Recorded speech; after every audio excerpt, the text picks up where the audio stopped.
I'm just singing cause it's over.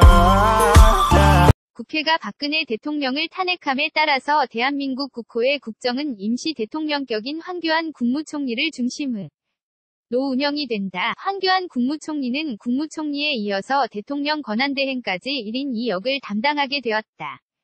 박근혜 대통령의 권한이 고스란히 황교안 국무총리에게 넘어오게 되었고 현재 이 나라를 이끌어갈 임시대통령이 되었다. 비록 임시 대통령이지만 국무총리에서 대통령이라는 엄청난 직책을 맡게 되었다. 어떻게 보면 황교안 국무총리에게는 기회이자 역사에 남을 만한 큰 일이 아닐까 하는 생각이 든다. 황교안 총리는 대통령 권한 대행 국무총리의 자격으로 국무회의 등 각종 회의를 주재하고 각 부처로부터 보고를 받으며 주요 정책을 결정하게 된다. 박근혜 대통령 역시 비공개로 보고는 받게 되겠지만 그에 대한 권한은 아무것도 없기 때문에 말 그대로 현재는 그저 식물 대통령에 불과하다고 할 수 있다. 임시대통령을 맡게 되는 황교안 국무총리.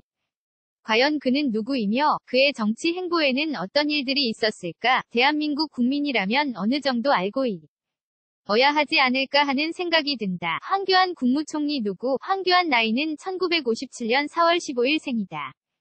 제44대 국무총리 겸 대통령 권한대행이다. 본관은 창원이며 검사 출신의 정치인이다. 부산고등검찰청장을 지내고 2011년 9월에서 2013년 1월까지 법무법인 태평양 고문 변호사로 활동을 했다. 제63대 법무부 장관이 되었고 2015년 5월 제44대 국무총리 후보로 지명이 되었다. 그리고 박근혜 대통령 탄핵 소추가 가결이 되고 대통령 권한대행이 되었다. 황교안 부. 이난에 최지영 씨가 있으며 황교안 자녀로는 슬아의 일남 일녀아들과 딸이 있다. 황교안 종교는 침례교이며 학력은 성균관대학교 법학과를 졸업했다. 황교안 국무총리 1화1.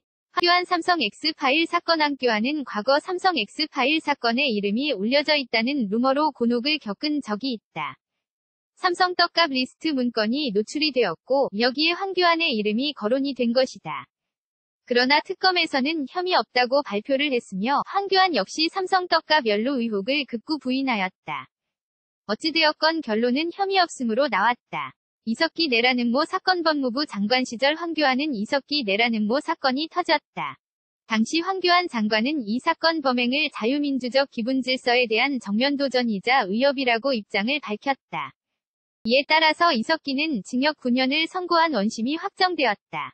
총리 내정 후 세금 지각 납부. 황교안은 국무총리로 내정된 이후 증여세와 종합소득세 등을 지각 납부하여 논란이 되기도 했다.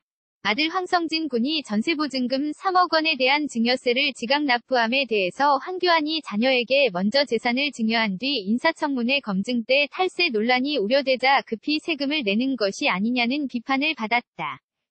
그리고 청와대로부터 국무총리 내정 사실을 사전에 통보받은 후 황교안이 딸 황성희에게 증여한 결혼자금 1억 2천만 원에 대한 증여세를 급하게 납부하게 하여 청문회용 증여세 납부라는 비판을 받게 되었다.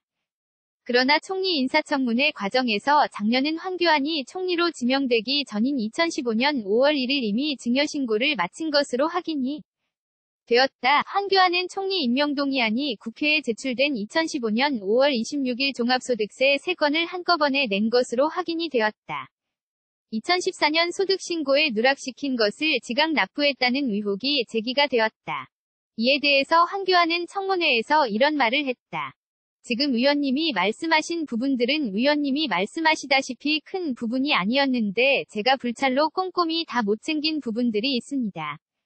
그러나 제가 내야 될 또 통상 알 수 있는 세금들에 대해서는 빠짐없이 내기 위해서 노력을 했고 그럼에도 불구하고 지적하신 것처럼 그렇게 미흡한 점이 생긴 점에 대해서는 송구하게 생각합니다. 라며 죄송한 입장을 밝혔다. 황교안 국무총리 성주 탈출. 황교안 국무총리는 성주가 사드 배치 지역으로 확정이 되면서 성주 군민들을 달래기 위해서 성주에 방문을 했다. 그러나 버스에서 6시간째 갇히는 신세가 되는 등 큰 곤혹을 겪었다.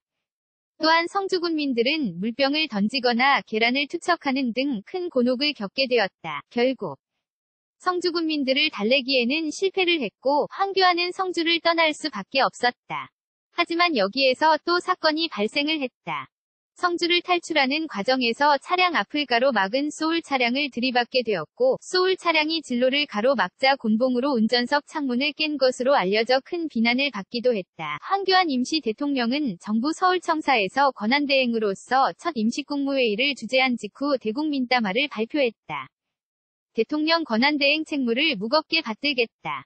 헌법이 정한 바 저에게 부여된 대통령 권한대행의 책무를 참으로 무겁게 받아들이고 아무리 어려운 상황에서도 국정을 안정적으로 관리하는 데 혼신의 노력을 다하겠다고 밝혔다. 그리고 외교정책의 차질 없는 수행과 금융외환 시장의 안정, 일자리 확충 및 서민생활 안정을 위해 총력을 기울이겠다고 밝혔다. 이제 박근혜 대통령이 탄핵이 됨에 따라서 대한민국 정권은 큰 변화를 맞게 되었다.